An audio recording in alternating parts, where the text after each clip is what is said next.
pas le plus fort, les plus crédibles institutions que sont en Roumanie sont l'Église et l'armée. Ainsi, la laïcité politique n'existe pas en Roumanie.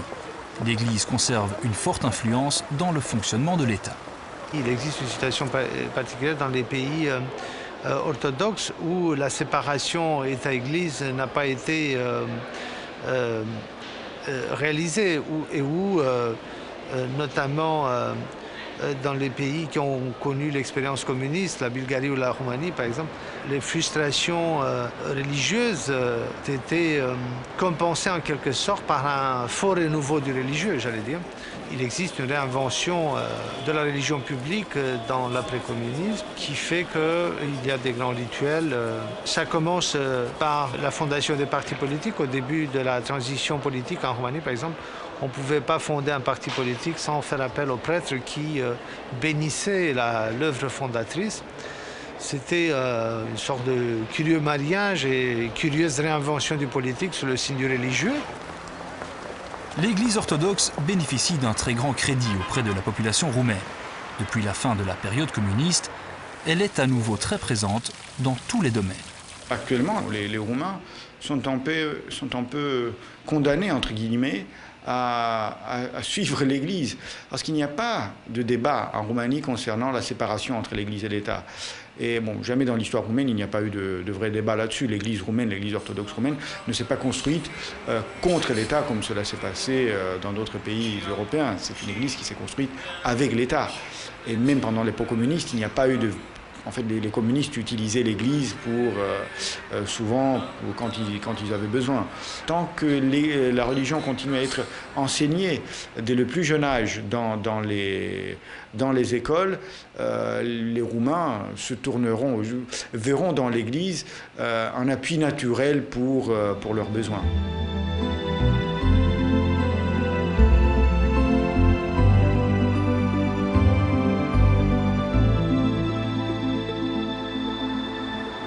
Le poids de l'Église catholique est historiquement important en Irlande et reste encore très palpable aujourd'hui.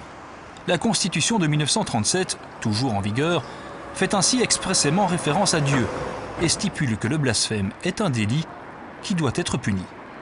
Une loi sur la diffamation de 1961 punit effectivement le blasphème, mais n'a jamais été appliquée.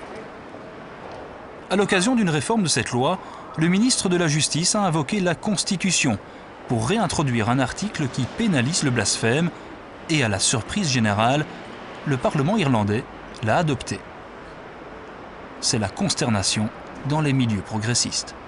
I and many others in the Senate and indeed in the Dáil, when this was proposed by the Minister in July of this year, we objected strongly to the definition the Minister was proposing because we said it was very outdated and it was far too broad. So it would cover matters, for example, such as political satire, such as Danish cartoons, that sort of thing, could potentially now become criminalised under this offence of blasphemy. The original reference to blasphemy in the Constitution, I think, was inserted because the Constitution itself was drafted at a very different time in the 1930s.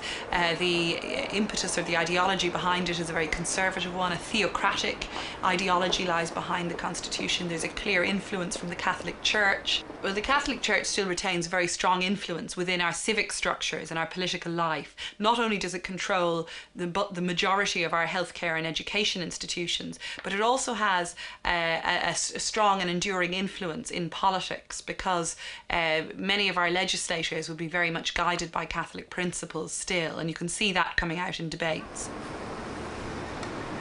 Le vote de la loi sur la diffamation et son article sur le blasphème est passé relativement inaperçu auprès de la population, qui globalement n'est pas favorable à cette loi. Well, I mean, it's freedom of democracy. Everyone should be able to criticise things if they wish. I wasn't aware of that law at all. I think that's probably an extreme version of it, but maybe it's just to stop people from insulting other people's religion, and that would be a good thing. Ridiculous.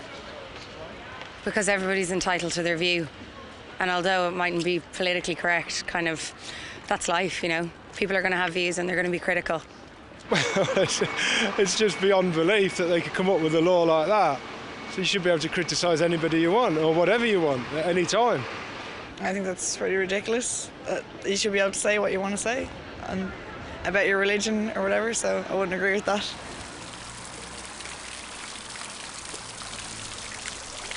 Les églises sont très présentes dans l'organisation sociale et politique du pays, notamment dans l'éducation.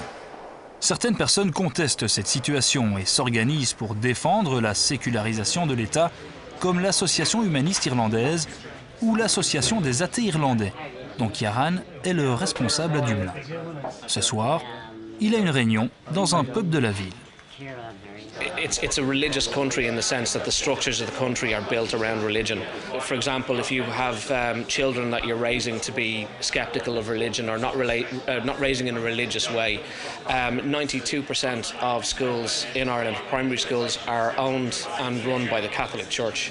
And they have enshrined within the law the right to teach their ethos, the right to choose teachers or to fire teachers based on things like homosexuality or whether they've had children outside wedlock.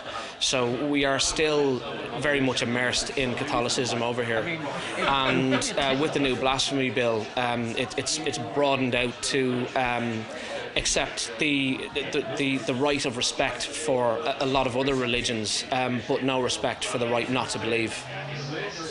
Cette loi prévoit que toute personne qui tient des propos jugés offensants pour les fidèles d'une religion peut se voir infliger une amende de 25 000 €, subir une perquisition à son domicile et avoir un casier judiciaire. For me, it's a freedom of speech issue.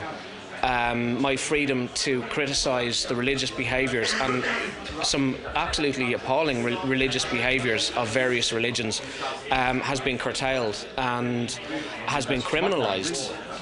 So if I'm found to be disrespecting a religion, not even the people of that religion, but the religion itself, I can be criminalised. I can get a permanent criminal record from that.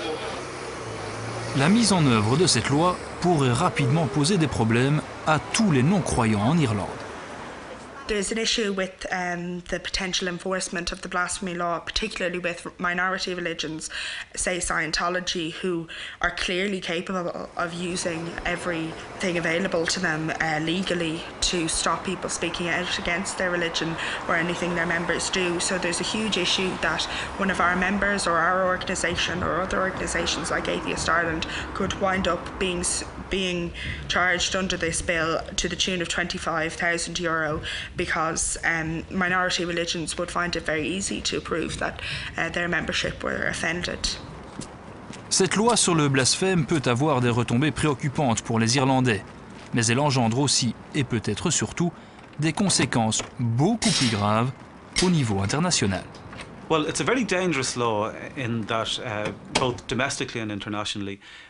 Domestically, it incentivises outrage, religious outrage, by including that as one of the triggers for defining whether something is blasphemous or not.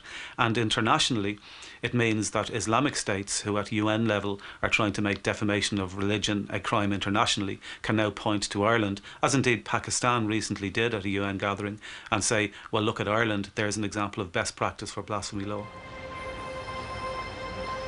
Les pays musulmans ont ainsi redéposé devant le Conseil des droits de l'homme de l'ONU un projet de résolution contre la diffamation des religions.